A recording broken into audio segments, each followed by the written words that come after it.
د نړیوالو او اسلامي امارت ترمنځ تازه جنجال. د دوحې په غونډه کې اسلامي امارت د نه ګډون خبر ورکړ. السلام علیکم، ستړي مشئ د پښتو نیوز چینل محترم لیدونکو، وخت مو بخیر. په مکړی تازه خو ډیر زیات مهم خبر ته. د دوحې نننۍ غونډه د طالبانو د نه ګډون او غبرګونونه.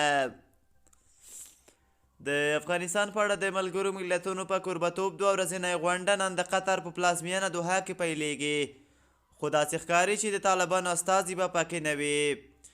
د ملګرو ملتونو د عمومي منشي انتونیو ګوتریش ویان سټیفن دوجاریک ویلي چې په دې غونډه کې به د افغانستان لپاره د ملګرو ملتونو د غړو هیوادونو، سیمې او سازمانونو ځانګړي استازي او ځینې افغان میرمنې ګډون ولري.